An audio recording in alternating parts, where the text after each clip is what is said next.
Why don't we do This Week in Auto History? I have that written down Okay, here. let me pull that rascal up. Okay. I always love auto history. Okay. This Week in Auto History. And one of the things that I was taught in my early days of radio, which was back in the steamroller days, is that we don't go back. We don't talk about history. We don't have this day in history. Well, guess what? To all those unemployed consultants that came up with that, Naysayers. thank you. So we're going to do it anyway here on the In Wheel Time Car Talk Show for This Week in Auto History. In 1905, Arthur McDonald of Great Britain set a land speed record on Daytona Beach, Florida, of 149.87. In that thing? In that thing. Good Lord, that's scary. Can you imagine? It No. sort of No. looks like it's a steam with the pipes or tubes or something. Yeah. Was it steam? And went 149 miles an hour. Sitting outside, No helmet, no Open roll cab. cage. Yeah. I no mean, just seat wind belt, in no your nothing. face. Yeah. Did have a cool hat though. I like the hat. In 1924, Kingsford, Michigan, the Ford Motor Company's planned community was incorporated as a village.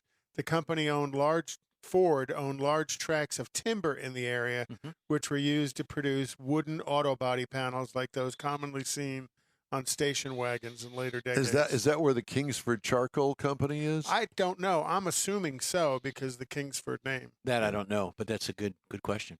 I don't know. But it's amazing how smart Henry was to not only build cars the way he did, which was the first moving assembly line, but to own all of the componentry forest, yeah. coming to it because he had a rubber plantation. Fordlandia down in South America. So, yep. And reutilize the everything. Exactly. When they built Willow Run, they used the scrap materials to heat the building. Okay. Willow Run. In 1948, we just heard about this on the first interview we had. In 1948, Ford cars and trucks shared the same styling cues, and all Ford did was introduced the F1, the start of the F-Series trucks in Ford. And in 1948, they had badged an F1 through an F8 in order of ascending capabilities. Like today, it's the F-150, 250, 350, 450, 550. Back then, they had the F1 through the F8. They don't make a 850, do they? Today? They do. I think they do. 650. I think 650 is the biggest. Yeah, I think so. Okay. Still like it. And shout out a happy birthday to Janis Joplin from over there in Wait a minute, she's dead. She's been dead a while. She lives on the internet, so everybody still does birthdays to people on the internet that are gone, and they dead. actually David Crosby's dead too. And I was just about to say they actually It's not his Crosby birthday. So is and Jeff Janis Beck. were they got together playing guitar and writing music together. One of the first couple of songs that Crosby was involved with was with Janis. And Crosby probably was doing a little heroin together too. The reason they don't remember it. Crosby was inducted in the Hall of Fame twice, once for the Byrds and then once for Crosby, Stills, Nash. Yeah. And she Graham was- Nash was actually deaf in one ear for about 40%, 60%. He was deaf. And Janis Joplin was born in 1943, the same year you, Don. Actually, I was born in 23. Okay. That's the way I feel 1823. today. But that was in Port Arthur, Texas. No, that would be Mars. In 1954, General Motors introduced the Firebird XP21 show car, the world's first gas turbine power car. That's powered very car. cool. Yeah, it is. And actually, that is still at the GM Heritage Museum. Is it? It was Bubble named. top. It was named as an imitation of the U.S. military's experimental jet-powered aircraft. It looks like one of those bomb cars that they used to make. Those Yep. that had Tanks. Like run at Bonneville, Yeah, the tank. Bonneville Yeah. and The belly tank cars. Belly tank. yeah. And a lot of people think the first turbine car shown by an auto manufacturer was the Chrysler turbine, and they did sell a small number of those Chrysler turbines. GM never. I didn't sold think the they turbine. sold them. Didn't they kind of lease them or something? Because They were out there in the market. I want to say 50 or 60 of them, but I think Chrysler went back out and got them all. Yeah. Because they had a tendency to kind of warm up the car behind him. That's what I was thinking. You talk about tailgate, getting rid of a tailgate. You know, I actually saw one run, and it was at the Chrysler Proving Grounds, and I will tell you that underneath the back end of that car, it was hot. They're loud too. Everybody's there making No, it wasn't s'mores. loud. Was it loud? It No, was it not wasn't loud. I don't know how they muffled the sound of it, but they did. Well, helicopters aren't loud except the noise that the prop makes. Right. To the Well, wind, I to don't the know air. about that. You stand next to a jet engine, I can promise you it's loud. Okay. Well, I don't get that privilege. Well, it's not a privilege, Okay. but it's loud. Curse. In 1955, the Cadillac Park Avenue show car was displayed at the New York Motorama in Manhattan's Waldorf Astoria That's Hotel. gorgeous. That is gorgeous. And the Park Avenue was What year was that? 1955. Wow. The Park Avenue led as the prototype for the Eldorado Brougham. Broham. Broham. The Broham. The Yeah, Brougham. Broham. And it was in the time it was the most costly car. And what about the Cadillac. deuce and a quarter? That's a 225.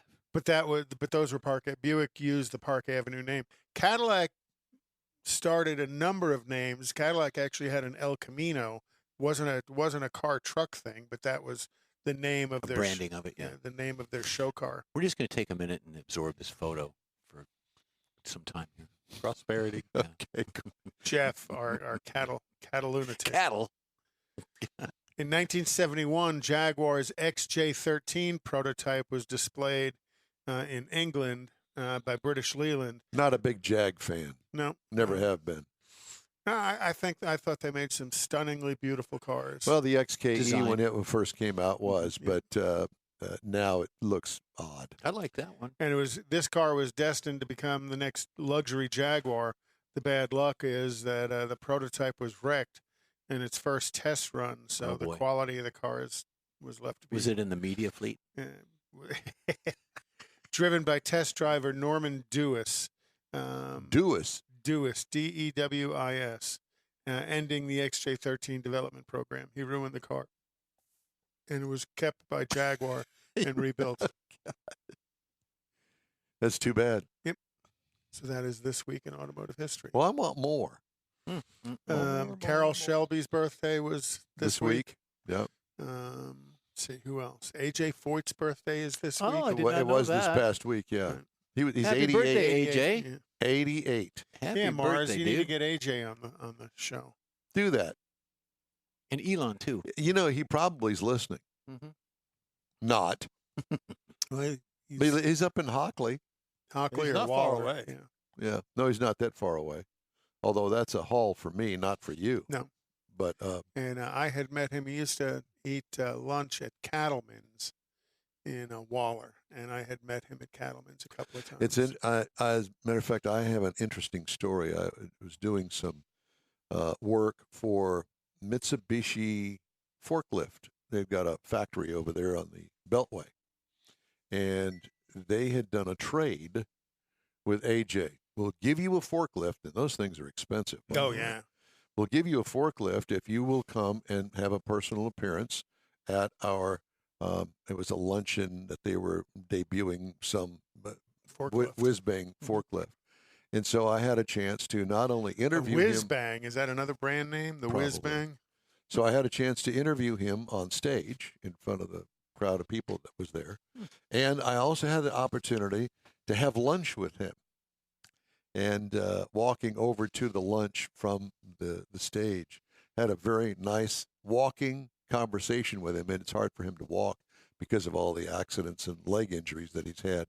But I was pleasantly surprised because, you know, A.J. Foyt had this reputation of violent temper. Of being a hard ass. Yeah, Yes. exactly. Very much so. And he was not that way toward me at all, and I didn't pick up on any of that. He is a very, very passionate man.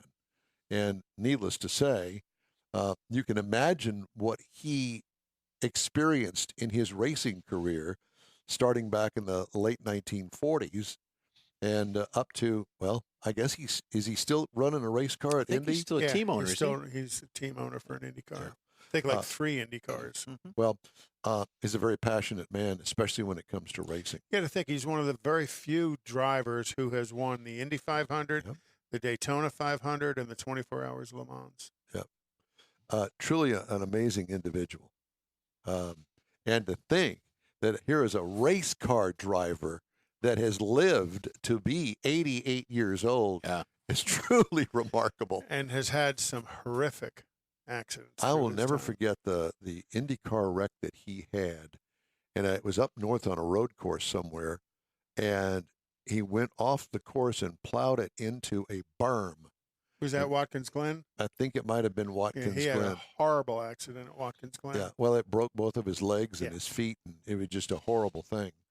And he didn't quit after that race, but it was a while. And he managed to, I guess, race another couple of races. He says, I just can't quite do what I used to do. He had to have help to get into the car. I just, you got to look at a guy like that and you go, wow, now there's some passion. And his stamina for the career. Right. Yeah. How about the story of when he got stung by a million bees up there that was in on his farm. Ranch. He almost died from that. Didn't that happen twice? Was it once or twice? In Waller? Yeah. Yep. Yeah. I remember that. Yeah. That was a few years back. And he was good friends with Bob Allen. He used to be the sports director at Channel 13 before he passed. And he had a great relationship with Bob, and Bob could call him on the phone and get whatever interviews that he wanted. Maybe one of these days before I die, I'll be able to do that as well.